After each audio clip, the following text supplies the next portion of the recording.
So my name is Dr. Catherine Wilmott. I'm a neuropsychologist at Monash University, and I teach into the Doctoral of Neuropsychology, and I run the Neuropsychology and Concussion clinics. Previously, I've worked clinically as a neuropsychologist at Epworth Hospital and have been researching concussion for 20-odd something years.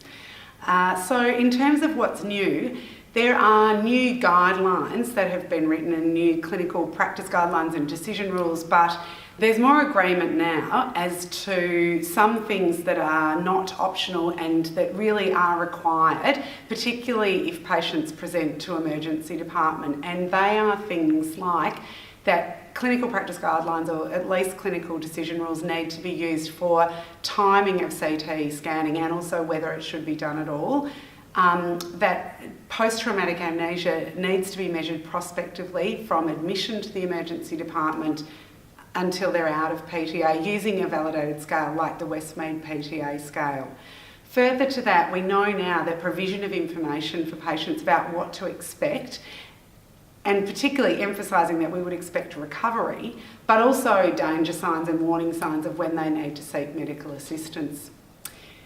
Further to that, there are other guidelines that have been published recently, like the sports medicine ones from the Berlin Consensus meeting, showing that athletes have to be removed from play on the day of injury if they've had a concussion, and guidelines for graded return to play once they're assessed to be safe to do so.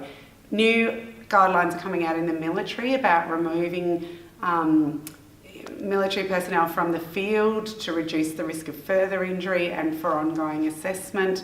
There's guidelines about paediatrics, but the thing that's really important is that most people recover. There are absolutely identified risk factors. They are things like litigation status, pre-existing psychiatric disturbance, pre-existing developmental problems like learning difficulties, ADHD, and older age at injury is also a risk factor. So it's really doing a thorough assessment in your care when the mild head injury patient comes to you and working out what other services do they need, how much of this is related to their recent concussion and how much is other causation, and working out how to treat the other factors potentially rather than looking at just a concussion. Vestibular treatment, physiotherapy, it's all really important. It's very much a multidisciplinary symptom complex.